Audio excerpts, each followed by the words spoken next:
Hi, it's me. Some of you recognize me as Tarina. Others of you are going to go, who the hell is this woman? I am a 67-year-old former psychologist who worked with criminals. Poor choice for me because I grew up in a very dysfunctional childhood and managed to stay married and have 2 children for 42 years. That fell apart because of issues I will not describe. I don't want to out anybody. However, it was hard for me at 62 years old to leave a 42-year marriage. It was devastating. And I thought I was so smart, I thought I knew all the tricks of how to overcome grief and mourning and all that stuff. But no, it doesn't matter if you go to school until you're 110 for psychology. Life catches up with you and the pain catches up. So I stepped out. I got out of the marriage and I moved to a different country. I went from a little town in Washington State to Spain. Thought I'd start over again. Learn that language, just be a tough girl, right? And fell in love with a man who was 31 years younger than me. And at the time, I'll be honest, I did not know how old he was. He looked older, he acted older, and I was probably still 21 years old in my head because I'd been married so young. We got together and we're together 3 years, and by the end of it, he was beating the shit out of me. And I thought, whew, girl, how could you have missed this one? How could you have missed this one? The cues were there, but we spoke different languages, and it was romantic, and it was an old country, and even my daughter lived there. So I thought, I'm missing something, but no, I'm not missing something because I had never been a grown-up. I got married at 21. I wasn't a grown-up. So I literally, after he broke 3 of my ribs, took the only piece of luggage that I barely had, my passport, and literally in 10 minutes, as he was in the shower, escaped. I know this sounds dramatic, but it's the truth, and you can ask my family or not believe me or whatever, but this is what happened.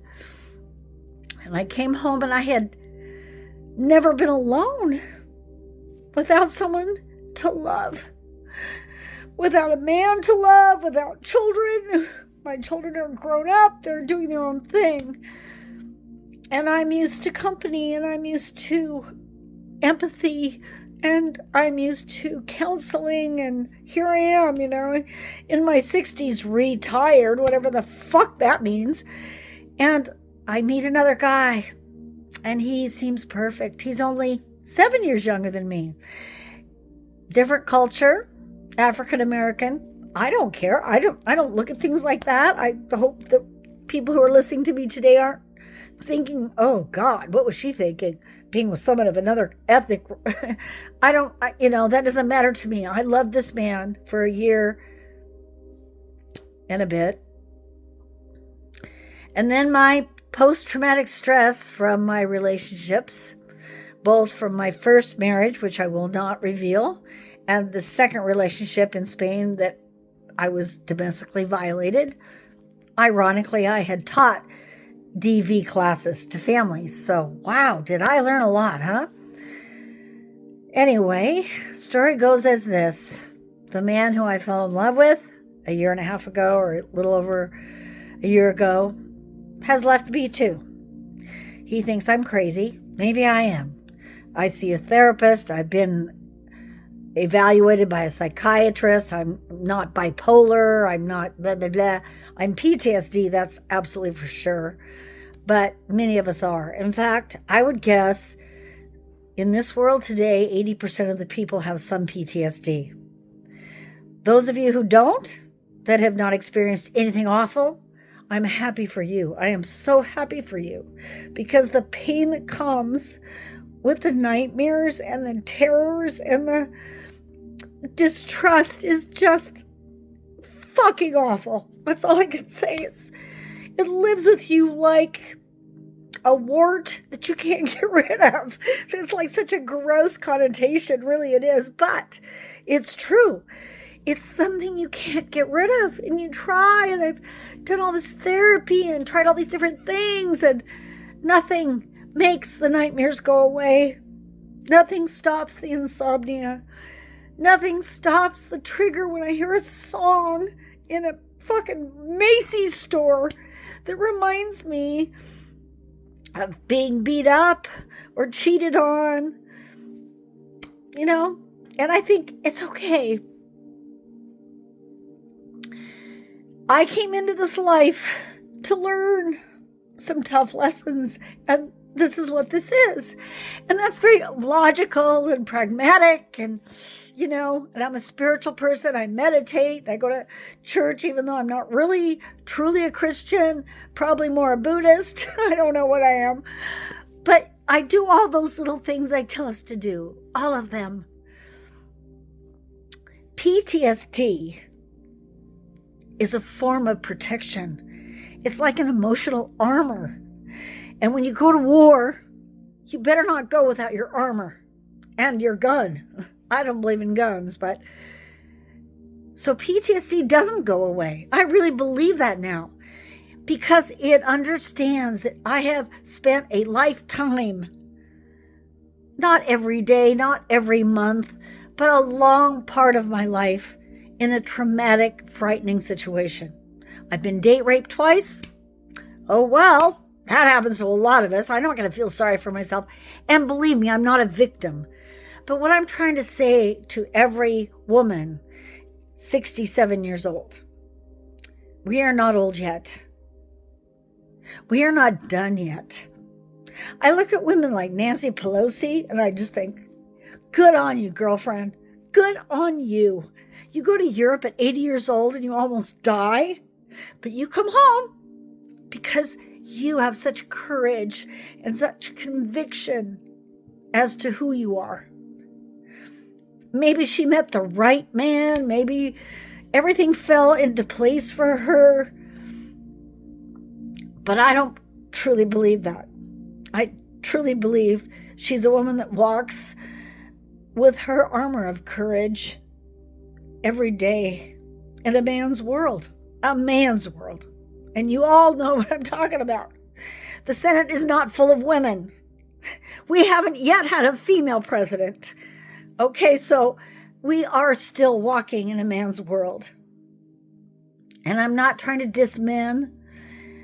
I'm a crazy woman, men can diss me. It's not about that. It's not about them and us. It's not about making division. It's about trying to understand what we can do to heal, what we can do to make ourselves tick. I've been to therapy. I've been to rehab because my doctor had me addicted to Ambien because I couldn't sleep.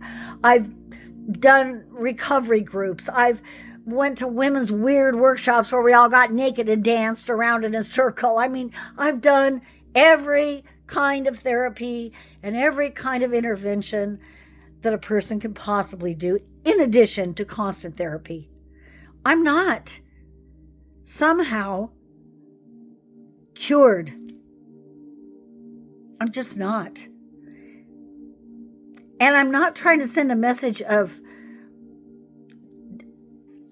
disheartening loss or disheartening hope or despair. I am trying to send a message that there has to be another way for us to all, men and women, children. And my God, I haven't seen a war, been in a war. I'm not in Gaza. I'm not in Ukraine. I have no even spick of a space to woo my woes when I see what's going on in our world. No, I have no right except to share with you that whoever you are,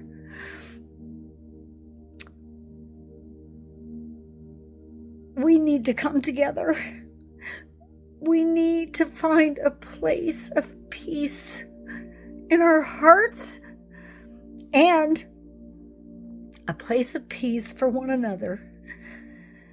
Because no matter how hard life is, and no matter how much I believe that God or the higher power of the universe sets us here to learn lessons, to develop, to evelop, to become bigger than we really are.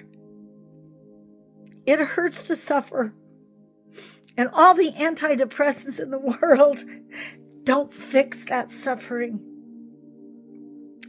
So if anybody wants to listen to this, if they care, I'm not here on YouTube. If I figure out how to even put this on YouTube, I'm not here for sympathy. I'm not here to make money. I am definitely not here to make money. I am just here to share my story so that another woman or another man or a transgender or a lesbian or a gay or a queer or all the people that I've learned to love in my life feel a place that someone is telling them, I know you hurt, because I hurt. And that's about it, folks. Thanks for listening.